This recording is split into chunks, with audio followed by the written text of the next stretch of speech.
Bonjour à tous. Good afternoon, everyone.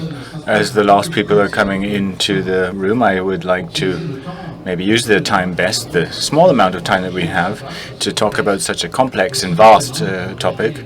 And I'm very happy to be able to have this exchange with you. It's one of the goals of these 2 days of debates. I'm going to give you some information, maybe go into detail as to the topic, and also to explain and to be as clear as possible. Because it's a topic that is very complex, a lot of information. So I'm very, very happy to have beside me, and also from remote, we have a Libyan participant. So I don't think it's possible to talk about Libya only here from Libya, but in Europe, but also from Libyans in Libya. It's very important to have these people. We may have some music problems, so we're going to speak quite loudly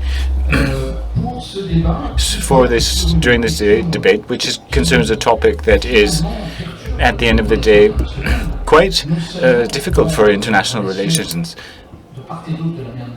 Not only at a Mediterranean level, but this since the chaos created by the UK-US intervention in 2011, we saw that the country broke apart. It was the contingency. It was destabilized. It had impacts not only on Libya but also on the surrounding countries, and the fragile construction of other countries in North Africa were also impacted, and also on the Sahel countries.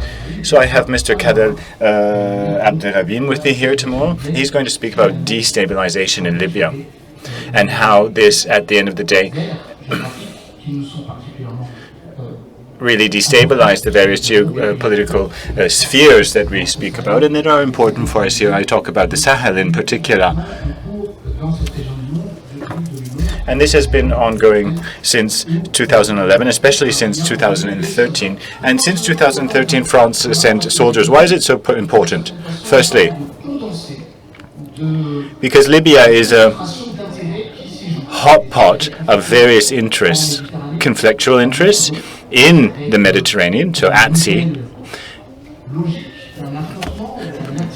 It's a conflictual environment, not only from diplomacy but also from the military. Regional powers are very implanted in the Mediterranean region and in Libya.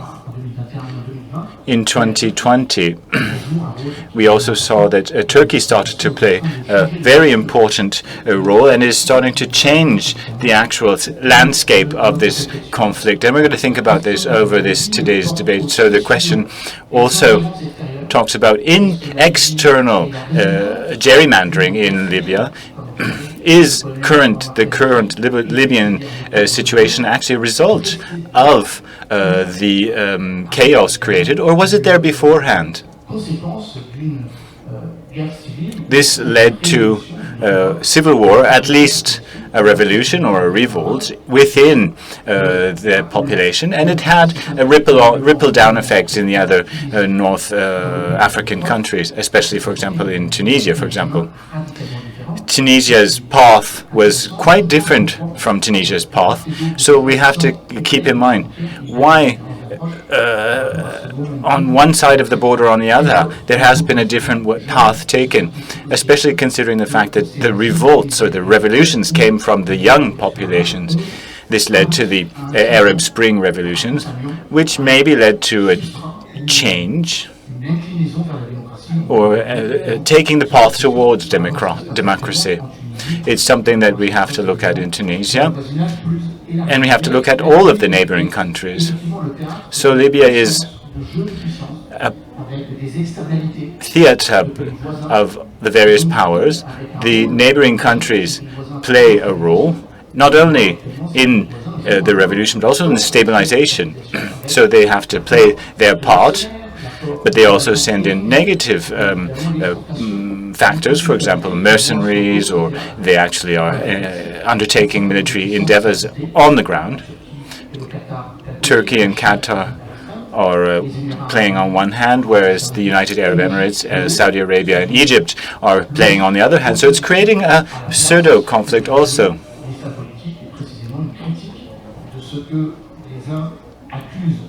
And we see that there are criticisms, diplomatic and military criticisms coming from both sides. And also that we have to think about the Muslim brothers that are also involved in this topic. And we also know that there may be a lack of institutional structures. And this is then then other jihadistic and also terrorist organizations have filled this void. And this has taken place on the Libyan territory. So we have to think about look at this in a complementary way, from an institutional, academic, from a practical point of view. We have Madame Liseron-Boudoul, who is a reporter for TF1. Mr. Kader Abderrahmine is working at Paris Sciences Po and also is working in other think tanks. And we also have other participants, Mr. Wased, who is also in a think tank.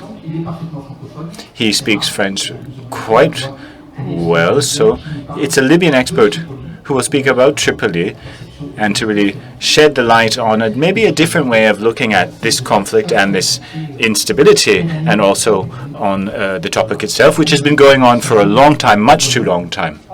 I hope we're able to see them here on the screen. Here he is, yes. Mr. Osama will come last minute because he replaced another specialist who is a research expert against transnational organized criminality. I also forgot to say that Libya also poses a challenge because the migrant question is really centered in Libya. So this could create worries for the northern Mediterranean neighbors, and also for the closest countries, for example, in Italy. And Italy has always seen Libya in another light compared with France.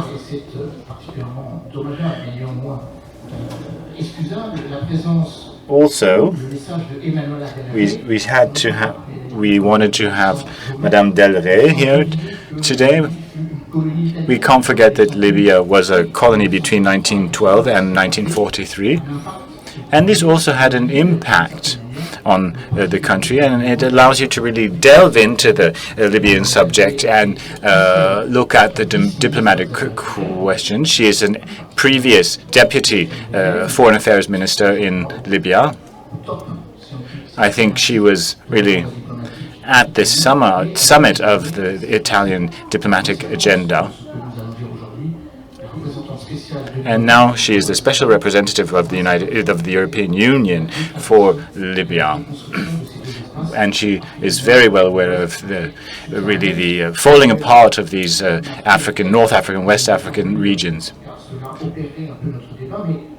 She sent in a text, but I'd like to give you a few hot points, flag a few points about what she wanted to say. You can look at the site after, and you'll be able to see a very in-depth interview. I'd like to remind everyone that the European countries did not have a common strategy concerning the Libyan topic.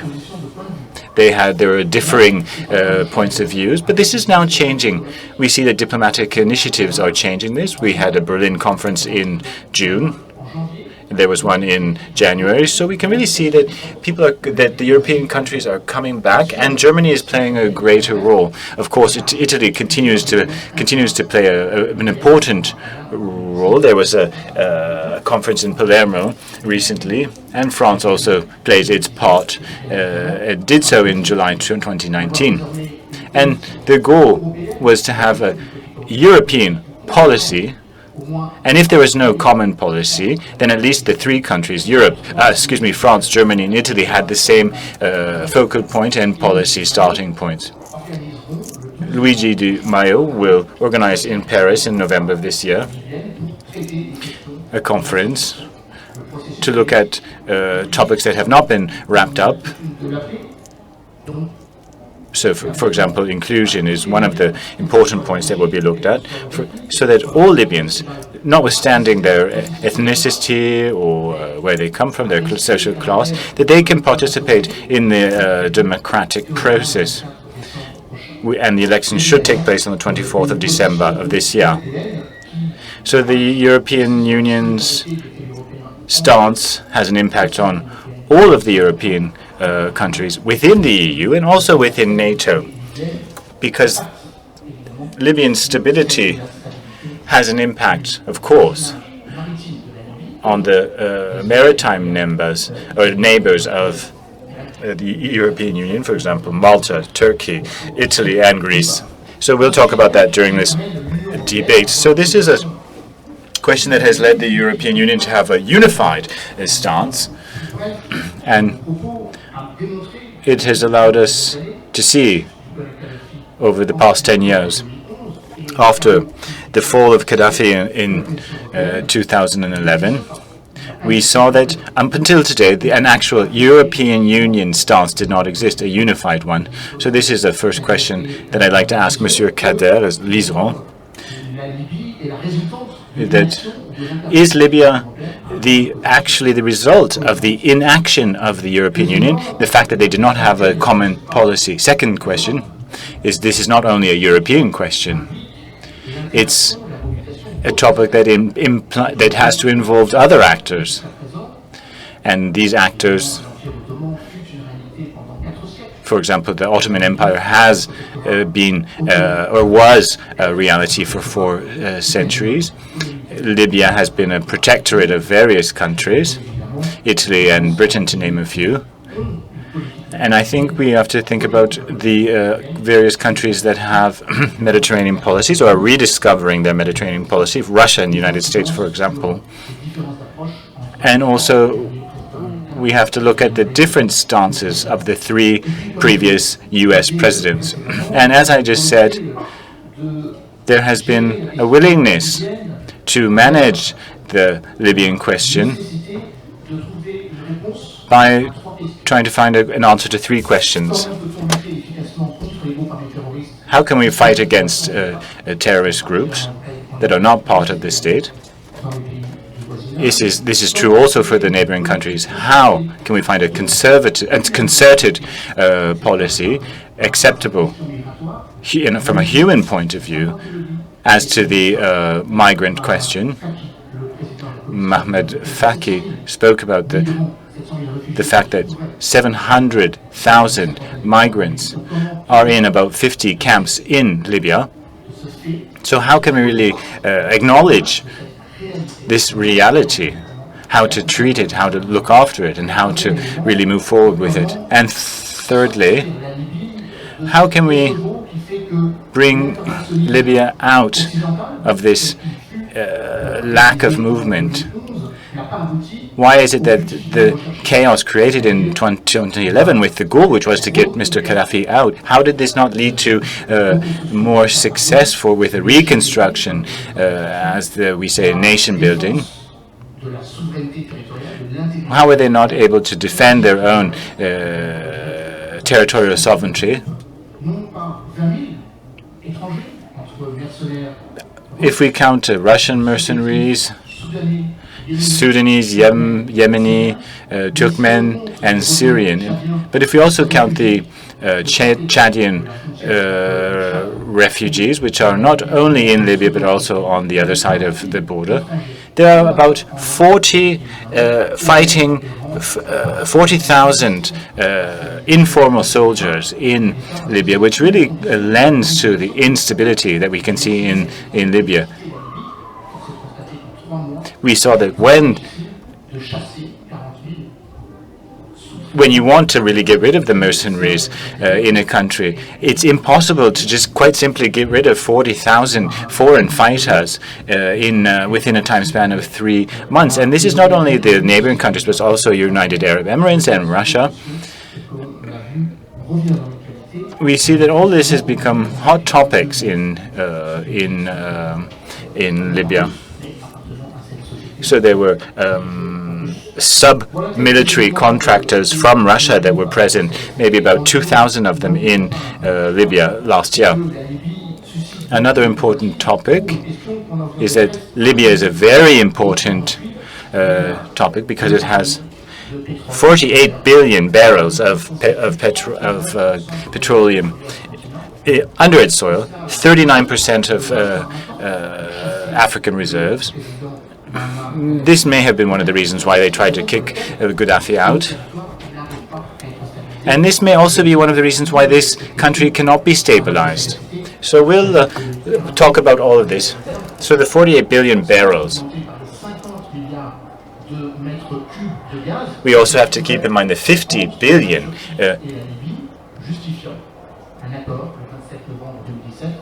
cubic meters of gas that is as a reserve in Libya. We know that, for example, Turkey wants to take advantage of this. And also there are implications because of these economic zones of Libya. They meet up with Turkish economic zones and also Greece. So there is a conflict. We can see that there are many reasons for conflicts here that have a lot of consequences. And they could create a conflict between two members of NATO, namely Greece and Turkey.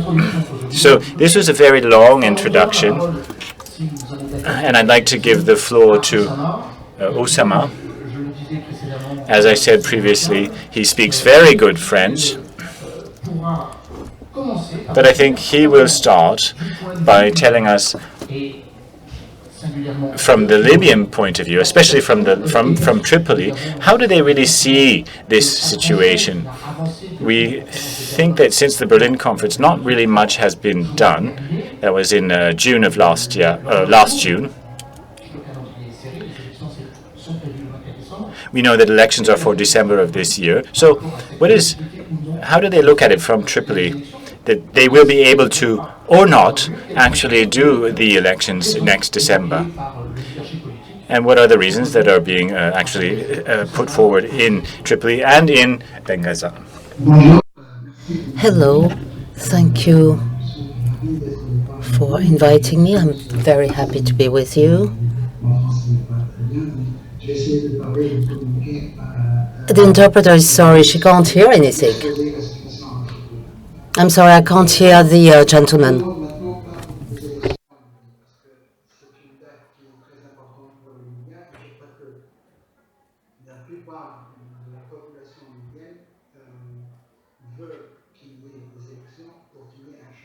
Again, the interpreter is sorry, she cannot hear the speaker. Parce que à l'ouest de la Libye, il y a une crainte que les élections présidentielles telles que la loi électorale est présentée par le Parlement favorisent Haftar et Abdel Fattah. Et je crois qu'il y a une crainte énorme parce que Haftar gagne les élections et devient le nouveau président. Alors, à l'ouest de la Libye, il y a une forte opinion qui demande est-ce que les élections soient partagées. Il y a une séquence. Le 24 décembre, il y a les élections législatives et après les élections présidentielles. À l'est, c'est un peu différent parce qu'il y a, je crois que Haftar est quasiment assuré qu'il va gagner les votes à l'est et au sud, donc il pousse pour avoir des élections le 24 décembre. Mais je crois que ce que nous vivons en Libye, ce qu'on peut observer, c'est que je crois qu'il y a un écart entre la direction politique, d'une part, et la population locale, soit à l'ouest ou au sud, et d'autre part, je crois que même la communauté internationale a une approche un peu superficielle. Et je dirais même, parfois, elle est très pressée à obtenir des résultats pour une raison que vraiment n'est pas très claire. Je crois que ce qui est bon comme dit, c'est qu'on n'a jamais eu un dialogue pour créer une plateforme commune entre la population libyenne. Tout à l'heure, vous avez évoqué que il y a eu, ça fait 10 ans qu'il y a eu une révolution contre Kadhafi, mais le problème, c'est que les raisons qui ont poussé la population à révolter sont toujours là. Parce qu'il y a toujours une crainte de l'autorité, il y a toujours la corruption, et puis il y a toujours une politique étrangère qui était vraiment incompréhensible et que la population libyenne voyait qu'elle était contre les intérêts économiques de la Libye. Alors, si maintenant les élections vont être organisées, je ne crois pas que ça va résoudre la solution, que ça va résoudre le problème libyen.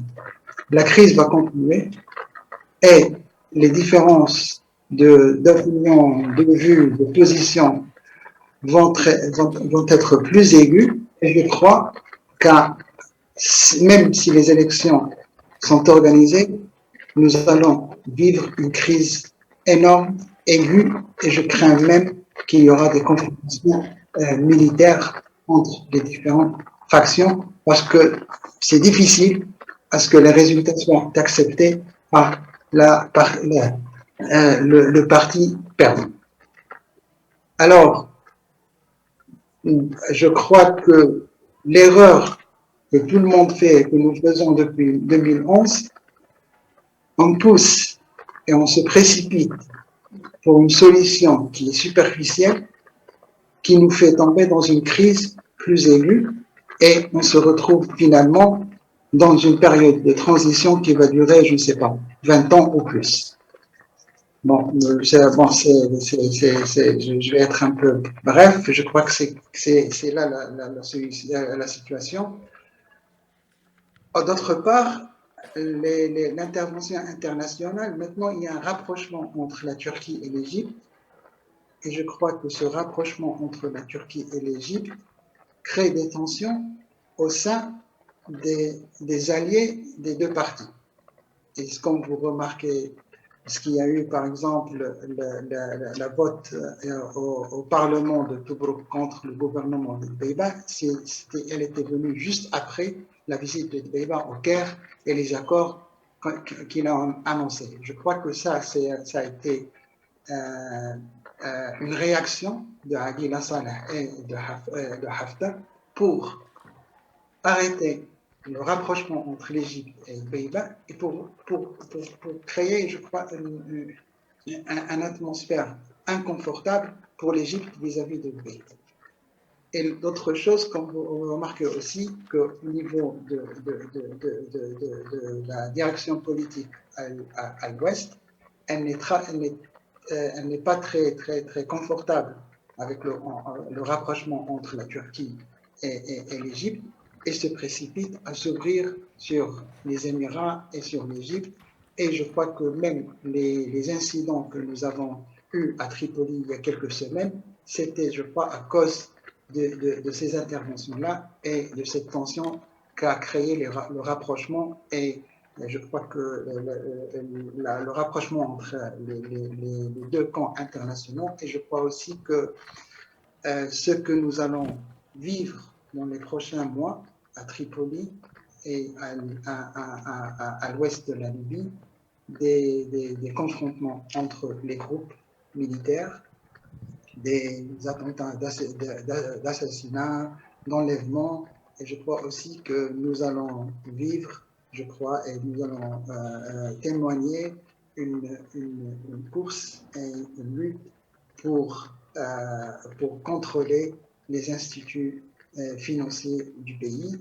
Et je crois, à mon avis, la communauté internationale doit faire un effort beaucoup plus important. Et je crois qu'il est temps d'encourager un dialogue libyen et patienter un peu et écouter la logique des Libyens, ce que malheureusement ça n'a jamais été fait durant ces 10 années. Et merci. Merci Oussama pour ces propos. Thank you, Oussama, for this introduction, which was very clear. Now, to be even clearer, where we're talking about Marshal Khalifa Haftar, who is the chief of a militia, an army, the National Libyan Army, 25,000 men west of Libya in Cyrenaica, capital Benghazi. Fatih Beshanem, who was mentioned, Minister of the Interior of the previous government, they are both likely candidates to the presidential election. He's the former Minister of the Interior and born in Misrata, in another part of Libya, Tripolitania. It's, two parts, east and west, and the National Committee recognized the government in 2016 and again in February this year, which has its headquarters in Tripoli, but the other side does not recognize it. So the Marshal Haftar, if he doesn't win the votes, can win with weapons, with arms. He attempted an operation recently, which failed about 100 kilometers from Tripoli, with a very symbolic name, Tempest of the Day. Now, I'm going to ask you questions about this. Now, if there are no elections, it is possible that he will use the arms again when he did not succeed in reconquering Tripoli, which shows maybe its willingness not to be a political leader, but a soldier. Now, we talked about Gaddafi as well. It still has children.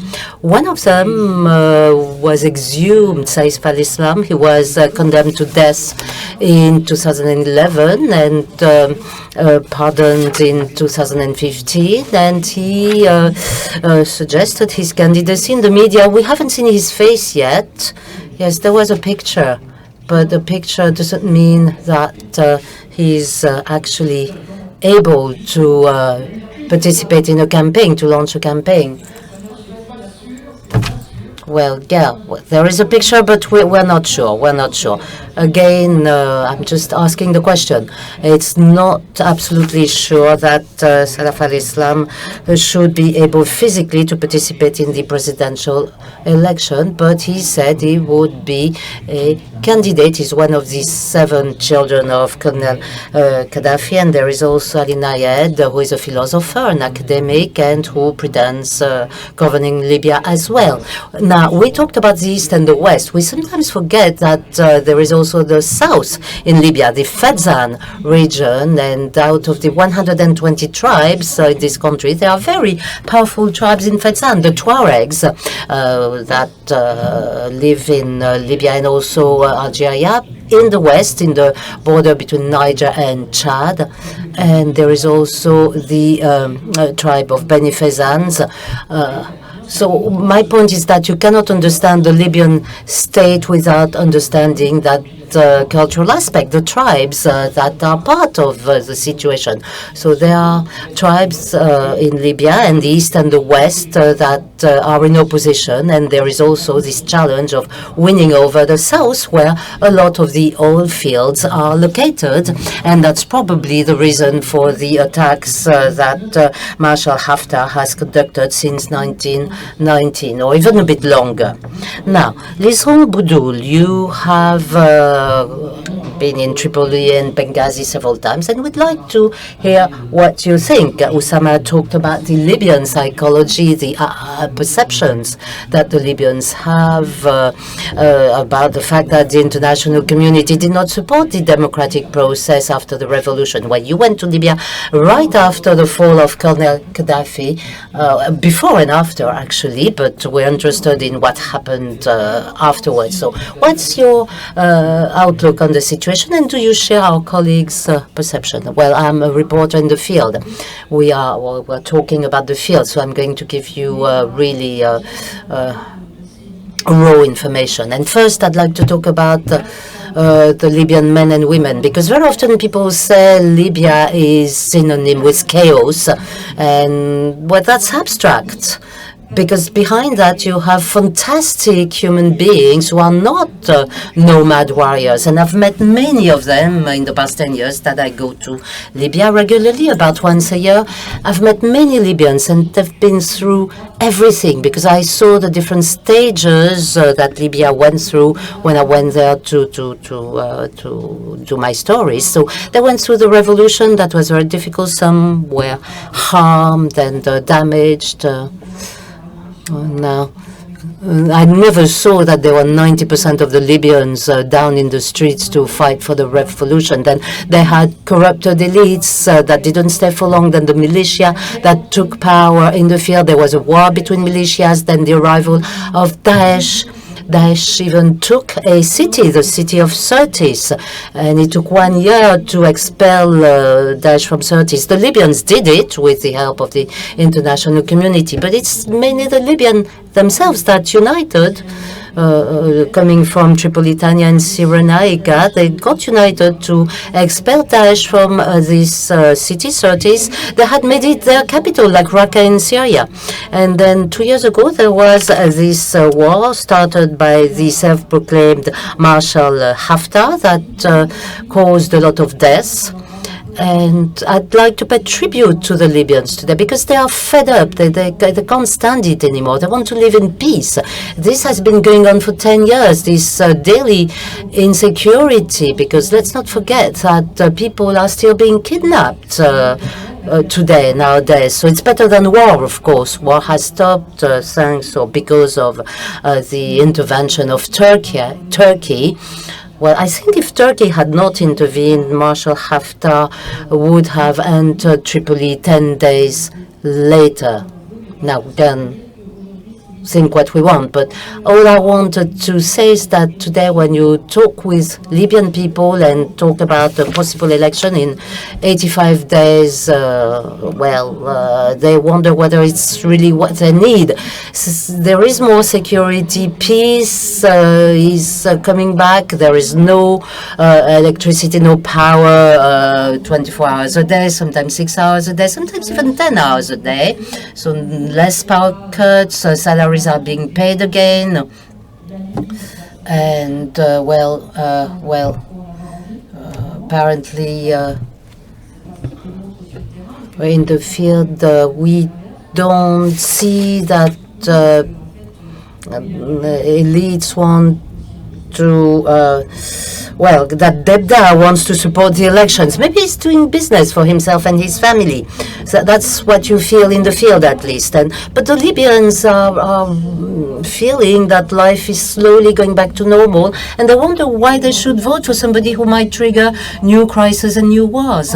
And as the gentleman was saying before, we'll have more fighting and more dead. So people say that they want more time to get organized, to understand who are the candidates, what the legal framework for these elections is going to be. And it's high time that the international community should listen to the Libyans more than to organizations such as the United Nations or politicians, because again, they are potential candidates, but they have not really declared themselves yet. There's a kind of uncertainty.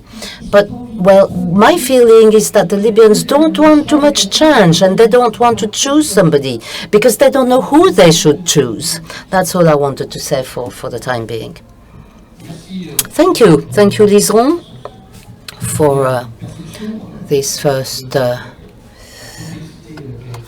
outlook on the complexities of Libya that was very well explained by Usama before yourself. I said in my introduction, I talked about the role of the regional space. Is it a negative role or a positive role? And I'd like to turn to Kader so that he can give us more details about the position of the various countries.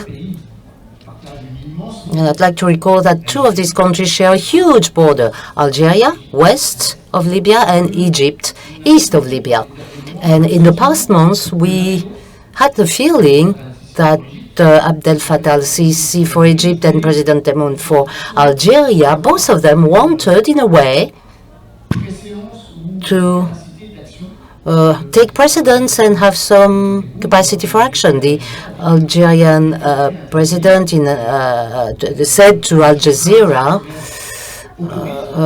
that he was ready to intervene, and constitutional change actually has authorized the Algerian armed forces since October 2020 to come out of their territory, and that could be part of the future Libyan agenda. But Libya also said, Egypt also said that it was ready to intervene side by side with the United Arab Emirates. Kader, could you say a few words about this situation? I'm not going to ask you to describe the agenda of the 6 bordering countries, but to give us more details about the most important agendas. I'm thinking about Algeria in particular. Thank you, Emmanuel.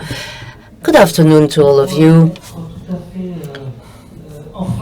Now, to be quite on the same line as you are, you have to think about the map.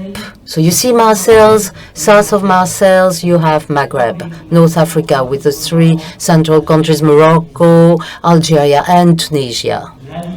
Libya and Mauritania are extensions of what we've been calling for a long time North Africa, but I don't like this term. I think it's probably more relevant to talk about the Maghreb. Now, around the Maghreb and the 5 Maghreb countries, there is a huge desert, the biggest desert on the planet, the Sahara, and a geographical space that goes from the Atlantic, west, Morocco, to the shores of the Red Sea called Sahel. And Sahel is currently contaminated by what has been happening in Libya for the past 10 years with the start of the Franco-British or Anglo-French war supported by NATO and the United States. The destabilization of Libya, the war in Libya, the fall of Gaddafi's regime, even though it was not very frequentable, caused chaos, an earthquake, a geopolitical earthquake. It didn't change the balance of powers. Be careful, it's not the same thing. But it considerably upset and disturbed the states and countries which are located in this geographical space. This is what I call the consequences of the Libyan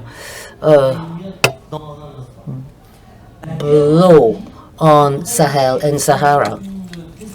War in Libya caused destabilization that our political leaders, the heads of states that took part in this military adventure, were not aware of before the war, in spite, or maybe because, I don't know how to say it, but because maybe of the attempts of a number of African leaders with the support of France that said, be careful.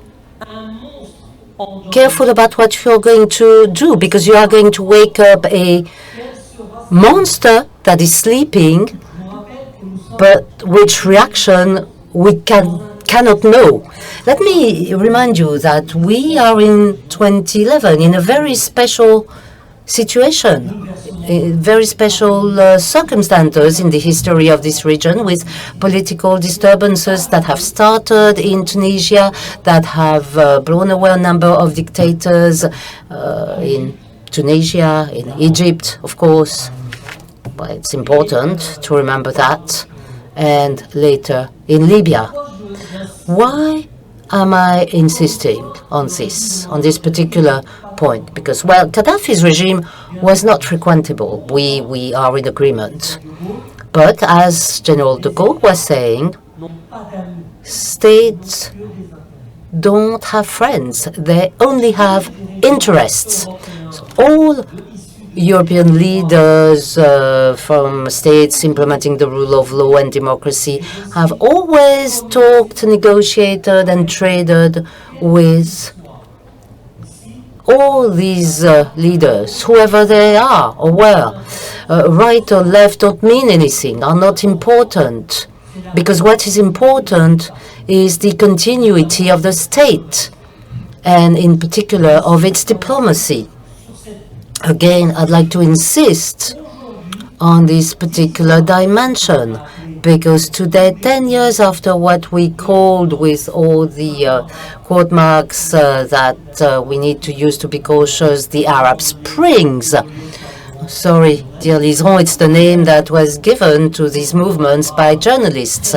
And we quickly realized that there were more autumn or winter, Arab autumns or winters and not springs. Well,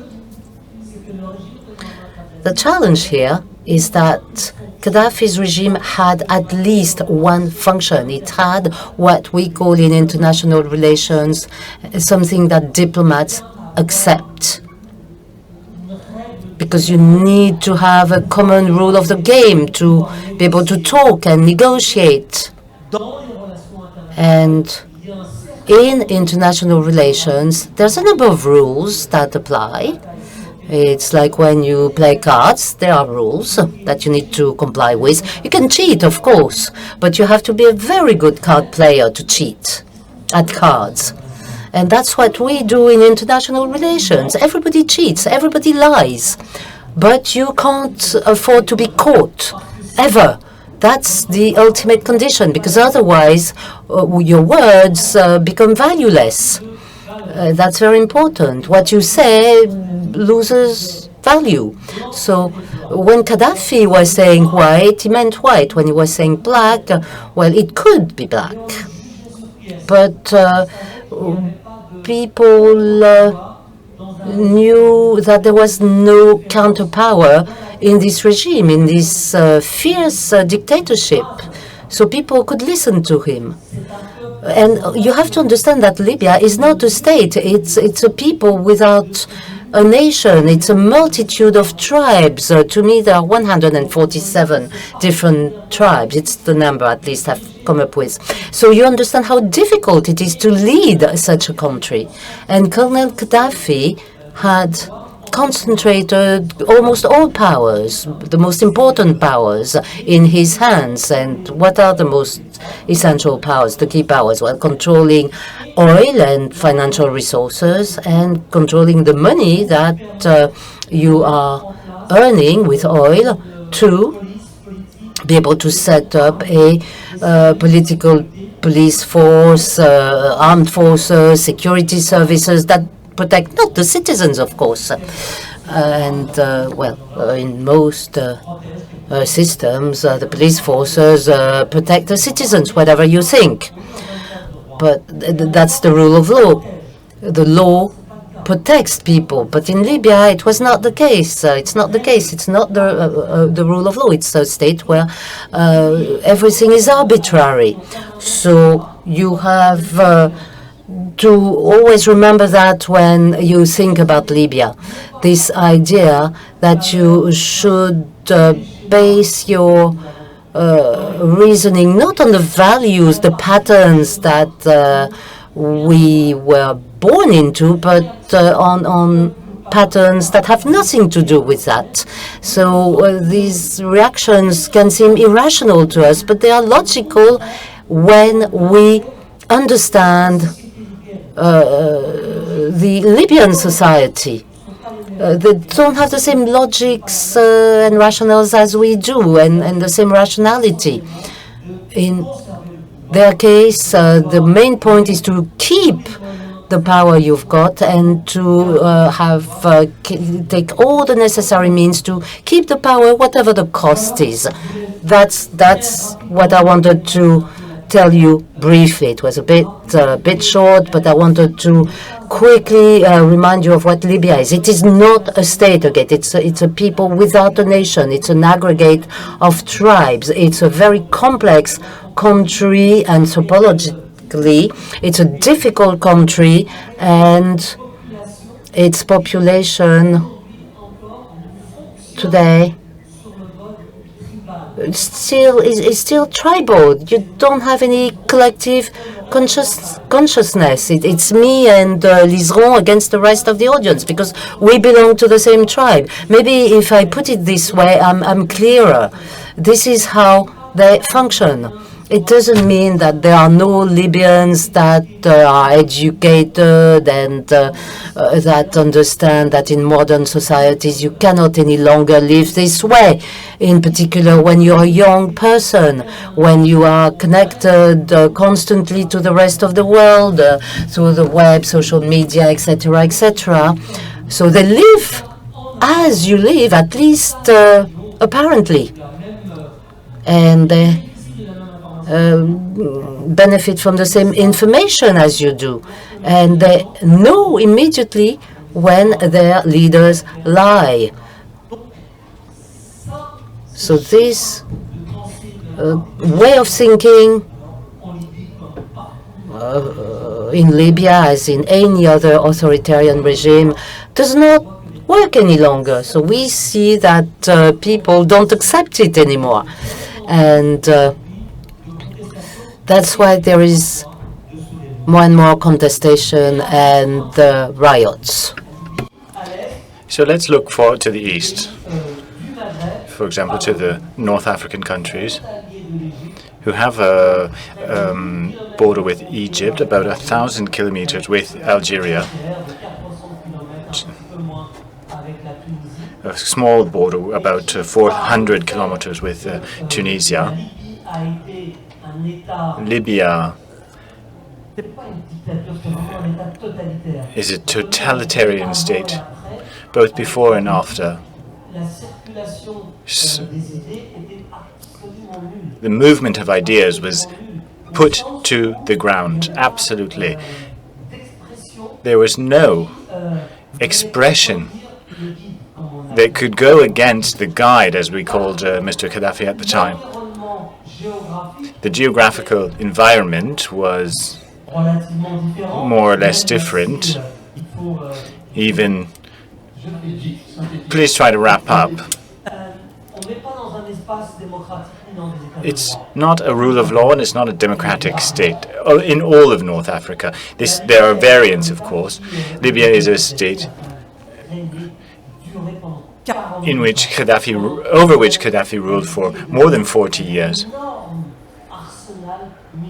It had an enormous army, as French people, for example, or the Westerners, Europeans in general, have benefited from this because we were selling them the various infantry and arms.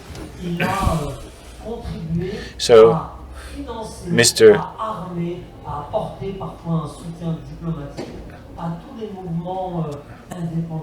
Gaddafi was very for separatism, not only from a financial point of view, but also militarily and economically.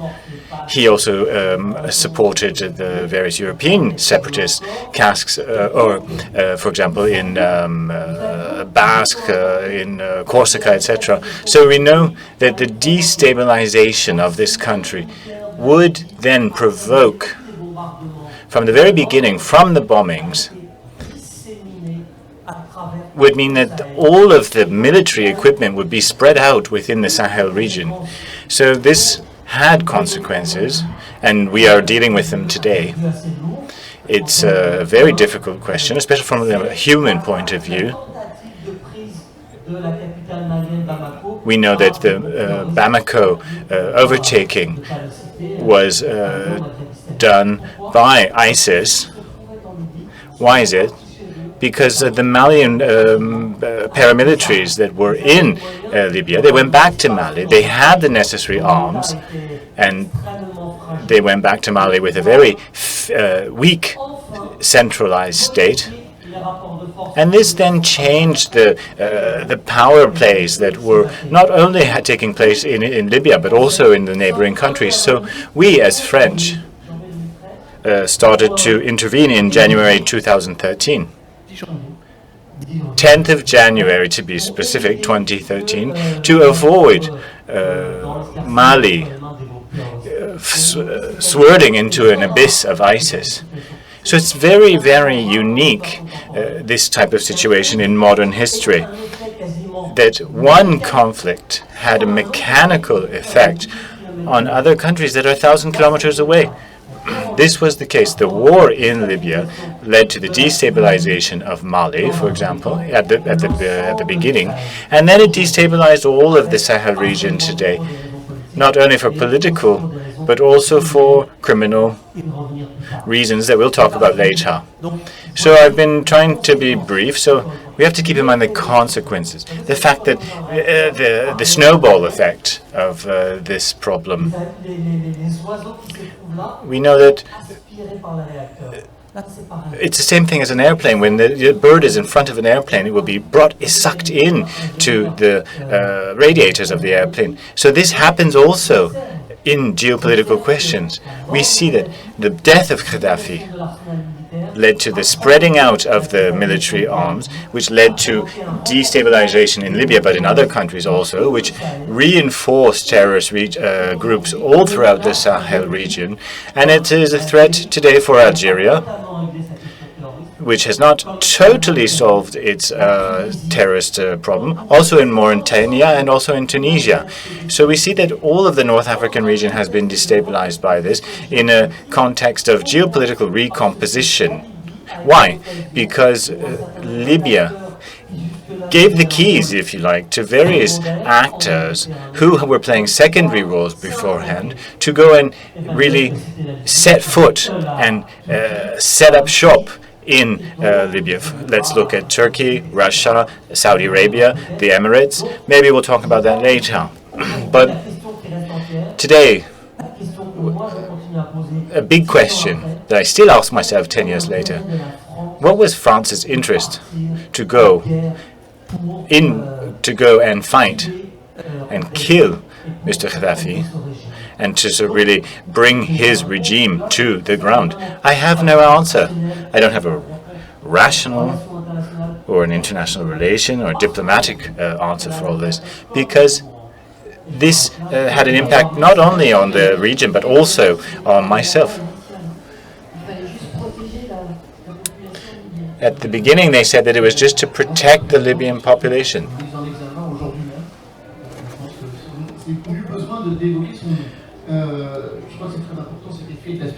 So this snowball effect is really important, especially with the Tuaregs who leave Libya with the arms.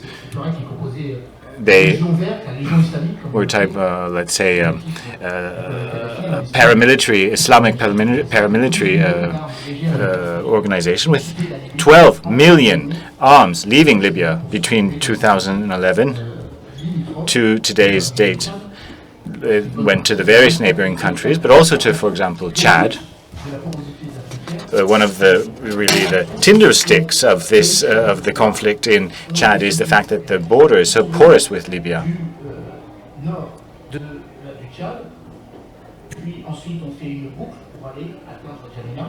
So it started in the north and then went down into Jamina.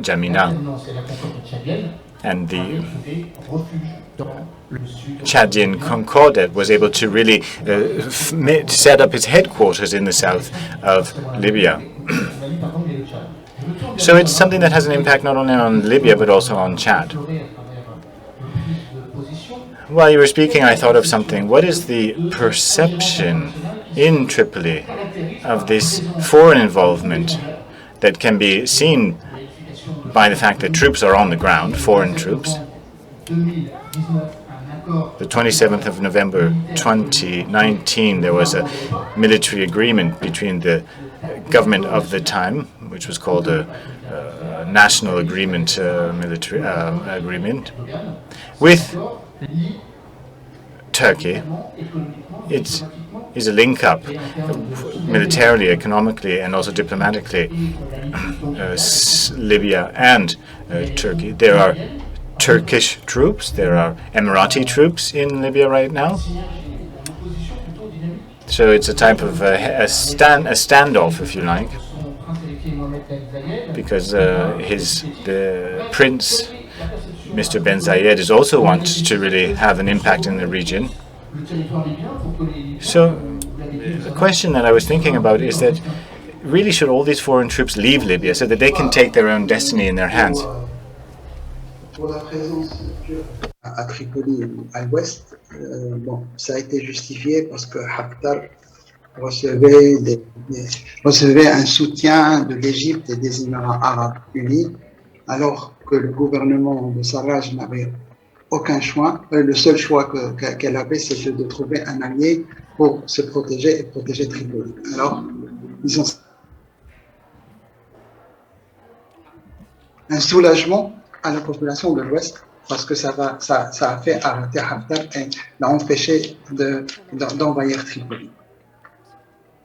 Aussi, je crois que actuellement, la population, comme a dit Madame tout à l'heure, en a marre. La population veut que les forces étrangères quittent le pays. Mais, sous quelle garantie? Est-ce que la pression qui sera faite sur le gouvernement de Tripoli, une pression identique sera faite sur l'Est pour que l'Est négocie aussi le départ des forces émiraties ou le groupe Wagner. Mais alors c'est là le problème. Quand je parle avec même avec les groupes armés, quand je discute avec eux, ils demandent, ils disent, entre nous, on aimerait bien que les Turcs quittent. Mais ils nous disent, alors c'est quoi les garanties? Si les Turcs quittent, qui va nous protéger de Haftar? Alors je crois que ça dépasse un peu les Libyens. Et je crois que nous avons besoin d'un accord entre les puissances régionales. Et c'est là où le rôle américain devient de plus en plus important. Mais je tiens juste d'abord à faire une petite remarque, parce que là, dans notre centre, nous avons travaillé beaucoup avec les groupes armés, et j'ai eu la chance de les rencontrer, et même de rencontrer le maréchal Haftar, et de rencontrer Aguila Salah, Faiz Sarraj, Deiba, et tous les acteurs politiques et militaires. Est-ce qu'on pourrait juste monter le son pour que la voix d'Oussama ne soit pas couverte par la musique? C'est possible? Oui? Ok. Vas-y, Oussama. Vas-y. Alors là, je tiens juste à dire que le problème de la Libye, à mon avis, c'est pas parce qu'il y a trop de tribus et c'est tribal et tout ça. Non, je crois que le problème de la Libye, c'est qu'il n'y a jamais eu de réforme. Le problème moi, ce que je distingue, c'est qu'on parle de la Libye si seulement elle existait après 2011 ou après 69. Mais on ne parle pas jamais de la Libye depuis 1951, et je crois que ce que nous vivons maintenant, c'est une conséquence logique de l'absence des réformes depuis 1951. À mon avis, ce que nous avons maintenant, appris après ces 10 années, je crois que ce que nous vivons maintenant est une conséquence directe de la politique de Kadhafi. Et je vous dirais même si Kadhafi était vivant, il aurait maintenant 80 ans, nous aurons une guerre entre les fils de Kadhafi, entre Saadi, Mu'tasim, Saif al-Islam, Mohammed, Khamis, et tous ces fils-là auront des milices propres à eux. Kadhafi, je dirais même pas Kadhafi, la Libye, malheureusement, a été créée de sorte à ce qu'il y ait toujours un leader et un seul qui dirige le pays. Au moment de la monarchie, c'était tout tourné autour du roi. C'était l'homme qui nommait le ministre, le premier ministre, les ministres, il les renvoyait, c'est lui qui décidait tout. Kadhafi a fait la même chose. Et je crois le problème de la Libye, si on étudie bien l'histoire moderne libyenne, c'est que ce qui s'est passé en 69 est identique à ce qui s'est passé en 2011.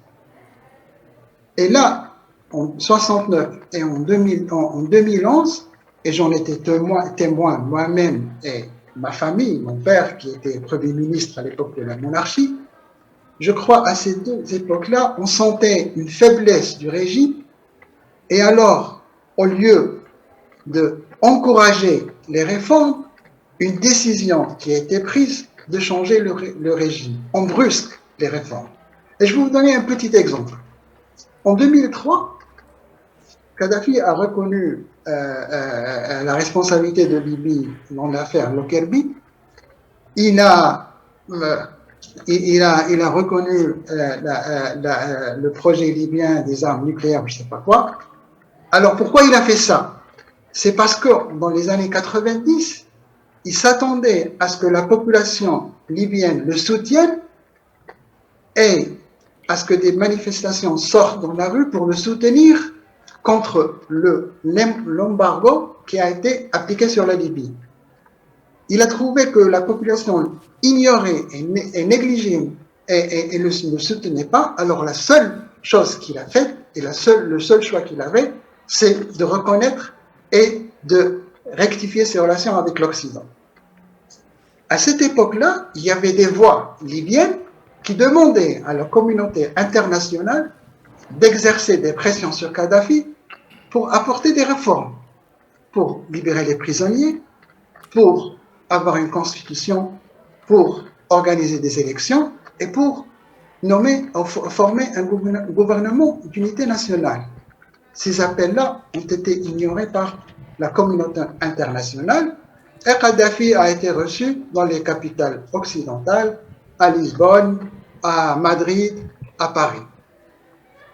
Alors, c'est la mauvaise lecture des dirigeants politiques à l'Occident de la mentalité des Libyens.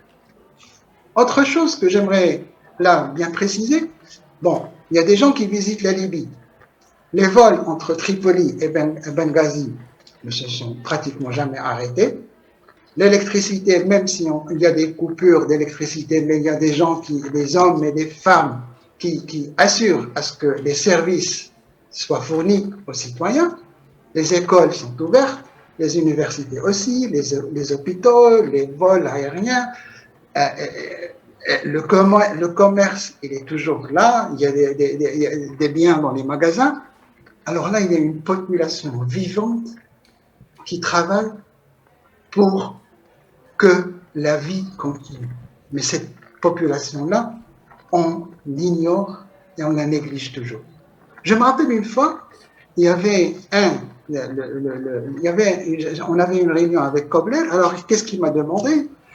Il m'a demandé d'organiser une réunion pour lui avec les groupes armés. Alors, qu'est-ce que je lui ai dit? Je lui ai dit, Monsieur Kobler, c'est bien, bon, on veut bien le faire pour vous, ça n'a pas de problème, mais vous oubliez quelque chose. Vous oubliez ces hommes et femmes qui sont là, qui travaillent jour et nuit pour que la vie continue.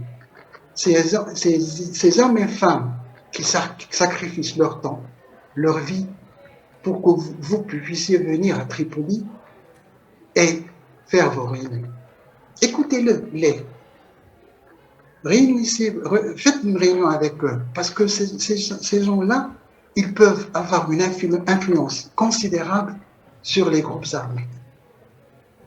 Malheureusement, c'était trop tard. On essaie de faire de même avec Hassan Salamé. Il a accepté, mais la réunion principale, c'était avec les groupes armés et les représentants de la société civile étaient là, mais comme des observateurs, ils n'ont pas participé à la discussion. Et je crois qu'on va faire la même chose. On va faire et on va écouter les politiciens qui n'ont pas de base. Je les connais tous, ils n'ont pas de base. C'est des politiciens, si vous parlez de maréchal Haftar, je crois qu'il y a des milliers de Libyens qui n'oublieront jamais, quand il était le commandant des forces libyennes à Tchad, leurs enfants, on prenait leurs enfants à la porte des écoles pour les envoyer faire la guerre au Tchad. Merci Oussama. Thank you very much. Please allow me to interrupt so we can speak later.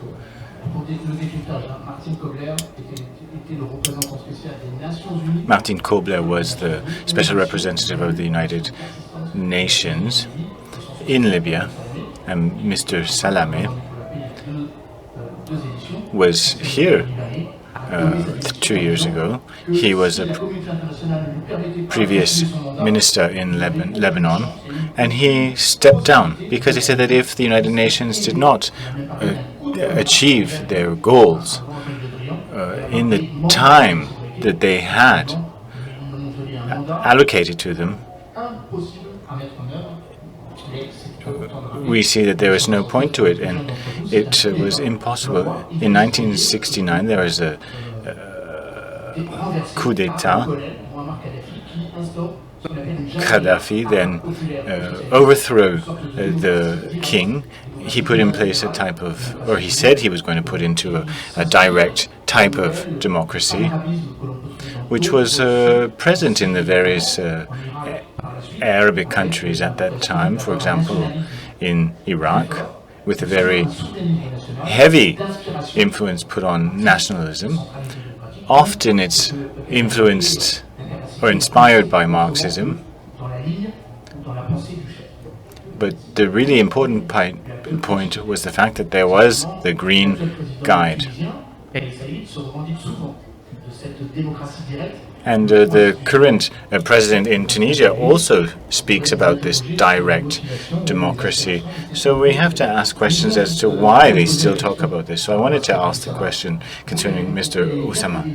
You who went and spoke with Libyan people, what do they think and what do they want? Do they want the international community to be more active, or do they think that their pain actually is a result of the international community? No, it's very, very obvious. They want to solve the Libyan question amongst Libyans. Everyone says that. They want that the international troops, I never saw them actually. I saw a few Turks. I never saw Syrian militias. Maybe there were some that wanted to be taken away from myself and also from my camera. It could have been possible, but we don't see them in Tripoli. In Sirte, for example, I spoke with someone on the phone, and she said that there were Wagner's men who were there, and they'd go to the beach, and they would then leave the night. They don't live in Tripoli, they don't live in Bizwata, neither in Sirte, but they're there somehow. Libyans want them to leave. Some people think and say that if the Wagners are there, and if the Turkish people, the Turkish fighters and Syrian fighters are there, maybe they're guarantors of this pseudo-peace that is present right now. But their real wish is to be able to look after their own problems amongst themselves without involvement from the European Union, the United Nations, the United States, the various international organizations, X, Y, Z, because they never really went to they never really finished the game that they started. So, as someone said, I think at one point we have to listen to them with greater attention, involve them, learn from them. The elections will probably be put off in December of this year.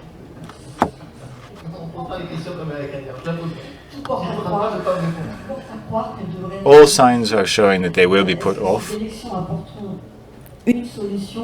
Will the elections be a savior? Will they bring answers? Libyans doubt it. So Turkey is present in Misrata. It seems as if when you go to Misrata that it's a Turkish city. Restaurants, businesses. The women dress like Turkish women. So Turkey's presence is obvious. And Libyans just quite simply got used to it. And I think that Turkey will never leave Libya. At least you're clear, of course. So, one quick question to Mr. Kader. And then I'd like to give the floor, ask the floor for some questions. So, the United States, they supported the Al-Matan operation at the end of in the autumn of 2011, which led to Mr. Gaddafi being killed.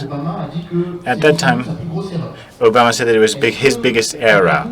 Do you think that the new Biden administration has a different way of looking at it compared to, for example, the Trump administration that wasn't really involved? Of course, maybe they didn't want to ruffle feathers with Turkey and Russia. The United States sent an ambassador. How do you see their role? Is it positive? What is the role that they may take on in the future?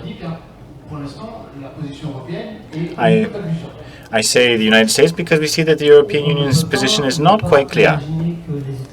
We cannot imagine that the United States would not be interested in this country. Why?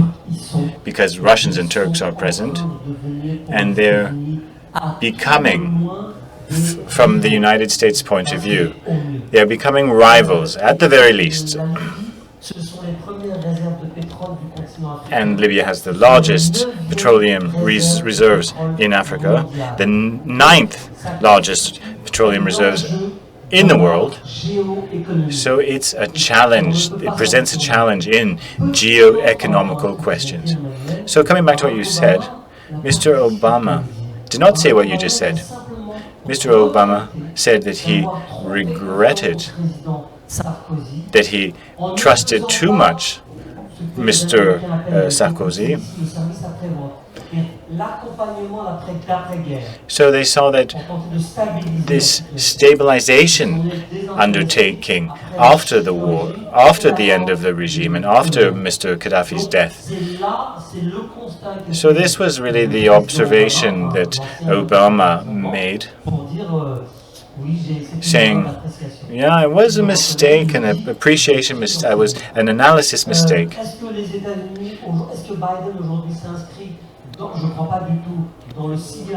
Will Biden take the same stance as Mr. Obama? I don't think so. I think he's more looking after American interests in the United States first, to maybe to look after the problems that are in the United States, especially following the COVID pandemic, from an economic and jobs point of view. So that's, I think, what the United States is really thinking about right now. And there's another geopolitical problem,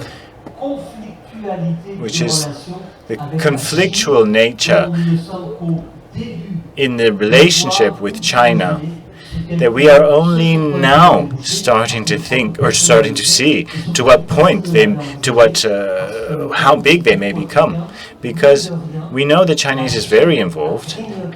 We know that China has started to try to be involved in even the very highest levels of the diplomatic and governmental questions. And also we know that China has really taken over telecommunications and internet in the country. So there's also the question of the new Silk Road that China is trying to put into place. So they're trying to sideline not only the United States, but also the European Union. And that China could become a very big power in the Mediterranean region, bigger than it has been in the past. The first country that China has overtaken the influence of France was in Algeria. Between 2002 and 2011, we saw that it went from 0 to 135,000 workers in Algeria. So it's trying to help with providing gas and petroleum services. And it also is involved with military operations, because we know Algeria has the second largest military in Africa. Any comments, questions? Please try to be short. So here's one question. So there's a lady, then a gentleman. Anybody else? We'll start with the lady. Christine, the Hello, I'm a journalist, and I was fortunate enough to also go to Benghazi. Emmanuel, you said earlier that migration was a feature of the lack of unity in Europe, but we haven't discussed this. So where do we stand? If the new leader in Tripoli continues playing the same game as his predecessors, using migrants to put pressure on Europeans, well, I don't know whether you visited camps. I went to Benghazi. Actually, their camp is a model. It's the only one, and people are very happy to be there and say that they shouldn't at all costs go to Tripoli. Well, the new Prime Minister Hamid Deba and the new President Mohamed El Menfi have a different view from the previous political leaders. Tariq Mami, hello, I'm a journalist, so I'm going to ask a journalist's question and make a brief comment as well on Libyan tribes. They have a special feature, a specificity compared to other tribes. They are not willing to war against one another. They want to trade with one another mainly. And when there are conflicts between tribes, it's usually settled around a cup of tea, but not with machine guns, not with Kalashnikovs. So these tribes do not fight against one another for power. Gaddafi took control of the country thanks to an easy financial management. When there was money, he was not giving money to the population, but to the tribe chiefs, the chiefs of tribes. So you need to understand that. And Kader, you were right to say that when you go to a country, you have to understand the way it thinks. If you send tanks to bring about democracy, it's never going to work. So my question is for you, madam. So you went to Libya before and after the revolution. Do you think that the Libyan population are regretting Gaddafi for two things: the wealth that he was distributing, people were living well, and security as well? Because it's the same issue as in Tunisia with Ben Ali. These regimes are authoritarian regimes, police regimes. So in those two countries, don't you think that people want material comfort to the detriment of freedom of expression? Don't you think that people regret Gaddafi a little bit for this reason? And will the next president be like Gaddafi? Well, maybe. If you look at the informal polls in Libya, Gaddafi's son is around 80%. That's why Haftar and others are annoyed. Foreign powers as well. Now, if he wants to be a candidate, he might have problems to be a candidate because the International Criminal Court is looking for him, and he's still under a warrant, subject to a warrant. I was on the front line 2 years ago when Marshal Haftar launched its war with militia as well, fighting against Haftar. And I was talking with a young militiaman who had been involved in the revolution, the war against Daesh, and was going to do his third war against Marshal Haftar. And he said, even if I die, and two of his cousins had already died in this war. It was in June when you went there as well, at the very beginning of the attack, but it was already murderous. And he said, we will never accept Haftar. And a lot of young people in Misrata died for this cause. All families are grieving for somebody who died in Misrata, even in Tripoli, but more from Misrata. He said, we prefer Gaddafi's son. So when you hear a revolutionary say that, you understand that the more moderate ones want the same. And when I tried to dig into this and understand more, what I understood was that there was so much suffering in the past 10 years that even those who wanted and loved this resolution and the new freedom that it brought them are coming to dream of a return to this regime that was at least guaranteeing daily safety and security, because this is what makes it so difficult to live in Libya nowadays. It's the lack of security and also financial security, because now some families can't even afford buying food in Libya when the country is full of oil, chock full of oil. So they think we could live like in Dubai. What's going on? What's happening to us? Shouldn't we go back to this regime that was curtailing our freedom, but at least was enabling us to live well? You understand what people think. Thank you, Livesron. We are going to ask this question to Oussama about the ambient nostalgia in Tripoli and elsewhere, and also try and answer Christine's question about whether the new presidential council has a specific policy and what is the position of the new government, where there is an intra-Libyan process, a forum for dialogue that met twice in Tunis and Geneva, and ask him whether migrations are an issue or not, and if it is an issue, how to solve it. Again, the interpreter is sorry, but cannot hear the gentleman. N'a pas une politique à ce sujet-là, mais je crois que les camps des immigrants, c'est sous le contrôle des groupes armés. Alors je crois qu'elle passe par des groupes armés, elle essaye par des officiers de l'armée et de la police de convaincre ces groupes armés à mieux traiter les migrants. Mais je crois qu'il n'y a pas une politique claire sur ce sujet-là.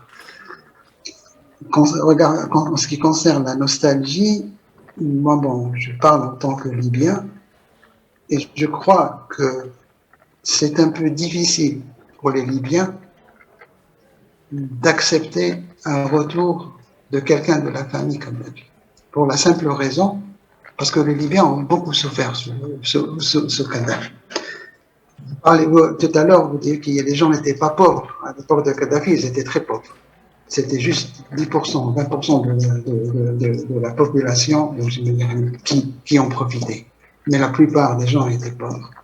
Si vous allez dans les petites villes, dans les petits villages, il n'y a quasiment rien. Mais je crois que ce que les gens cherchent à les écouter, ce que les gens cherchent à les comprendre, ils cherchent quelqu'un qui soit à leur écoute. Mais malheureusement, les choses ne permettent pas à ce que un homme politique ou une femme politique puisse sortir et puisse se présenter aux élections.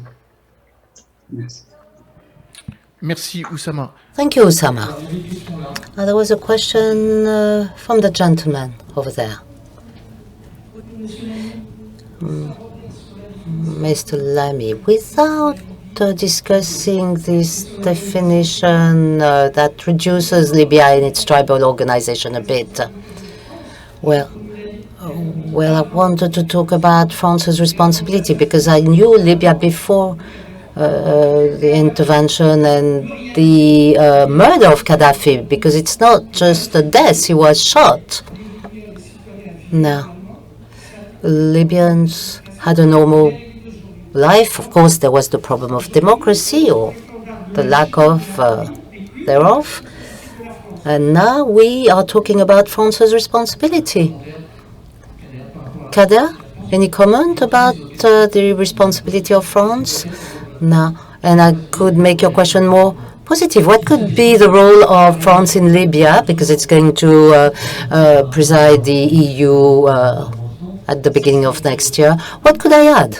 Well, only that I've always wondered for the past 10 years about the same thing.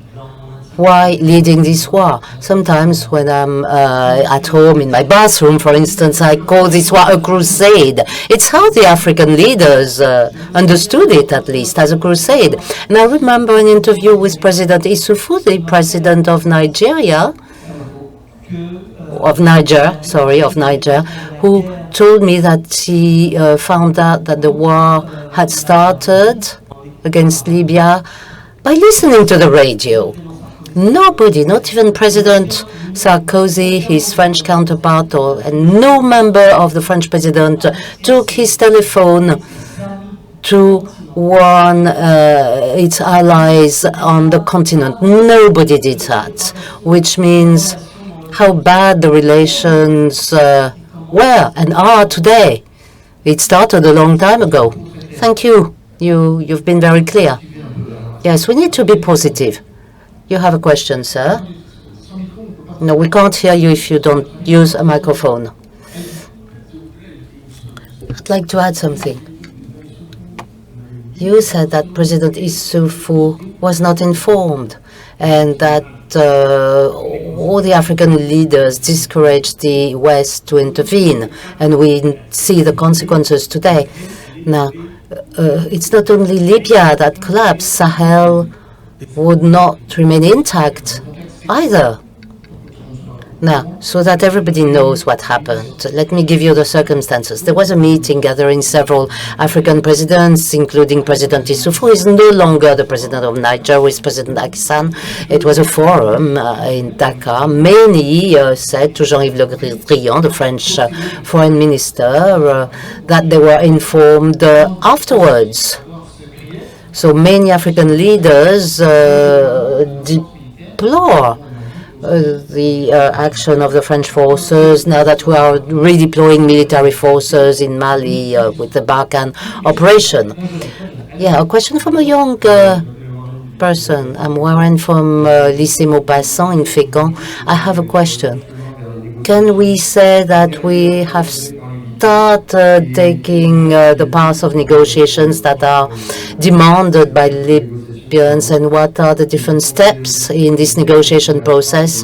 And should the Libyans fear these negotiations after the Chinese have settled massively in Sahel countries? Well, this is the question that will be asked on November the 12th. What are the positions of the states in this context? Now, Oussama might want to answer that. There might be another question. Sir, yes, we'll take the gentleman's question and then we'll hand over to Oussama for answers. I am at Lycée Jean-Baptiste de la Salle in Rouen. Do you still believe in instability after the election in December? Is the election going to solve the Libyan problem? Thank you for your questions. I feel like my students are in front of me. I'm very happy. Your question's very clear. Oussama, then Lison and Kader. Difficile de dire que les élections vont résoudre le problème. Alors, ce qu'il faut faire pour la première question, je crois qu'il faut maintenant essayer d'encourager ou de voir un dialogue avec certains organismes ou instituts. Notamment, il y a, je crois que le syndic des femmes libyennes qui a récemment élu sa présidente, et les élections ont été faites sur l'échelon national. Il y a les chambres de commerce. La chambre de commerce de Tripoli, c'est une chambre qui est très importante et je crois qu'il peut jouer un rôle. Et puis, il y a le syndicat des travailleurs.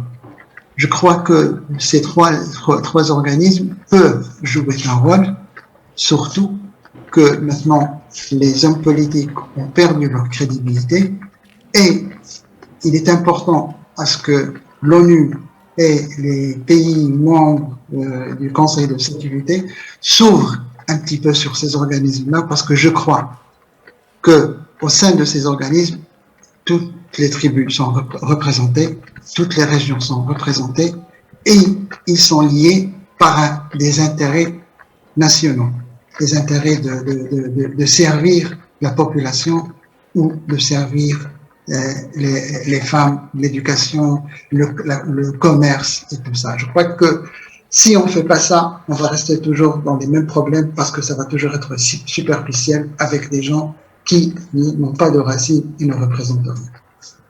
Merci pour votre question. Liseron. Thank you for your question. The steps and the elections, if they will take place on the December 24th, I don't think they'll solve the big question, which is the division amongst Libyans. If they have not really undertaken reconciliation, I think there will be big problems. There will be a new president, but we don't know what will actually happen. How will the power be shared? What can they do? How can they answer the Libyans' desires and needs? I'm not sure if all of this will be answered by the elections. You never say enough that the 2011 war opened Pandora's box, which gave us a problem that may go on 25, 30 years. We don't know. Because we're not confronted with situations that we hadn't thought up or thought about before the war, which will then be inserted into the international conflict and points of view. It's led to a new power fight internationally, and it's a problem that will also have to be looked after by the United Nations. It has to be. Libyan people now think that maybe there is a response, or that they can solve this question by taking up arms. If there is the election, they have to have a new electoral law. They have to respect the conditions set forth by the United Nations, meaning all of the ministers put down their arms. The foreign troops leave Libya, and that there should be a coming together of the two parliaments in the two cities.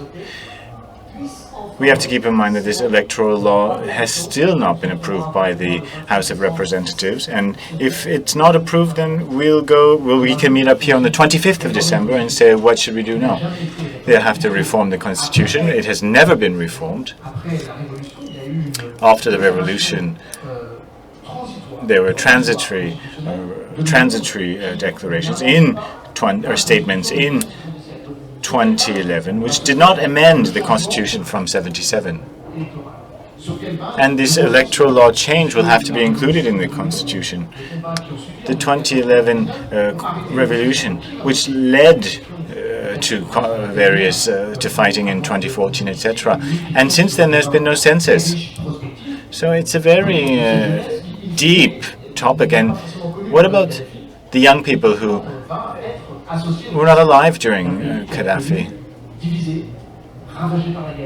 What is their role in solving the problems of a divided country that has been totally ruined by war? We have to keep in mind that Libya is a very rich country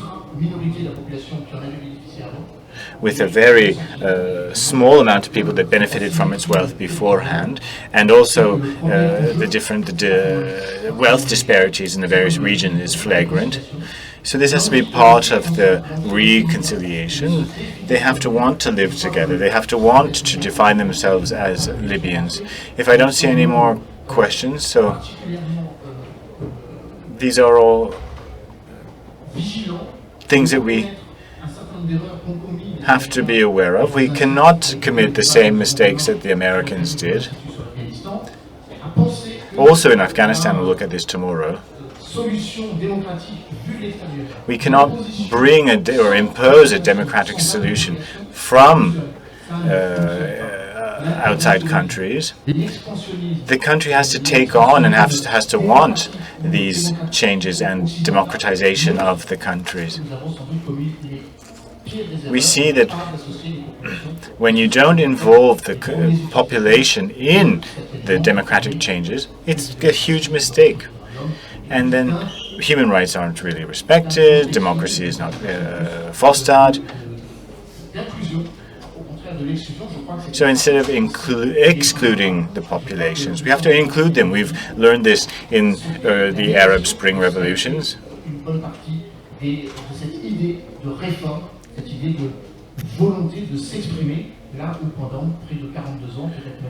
We know that over 40 years, or maybe if you count the king, maybe for 70 years, the population was not able to express itself. So this is something that's important for the future. Thank you very much for being here today. Thank you for your patience. Thank you for being interested in this topic. Our participants will remain here if you want to speak with them. You can have a look on our website. You can see Madame Del Rey's statement on the internet, on our internet webpage. Thank you for coming remote.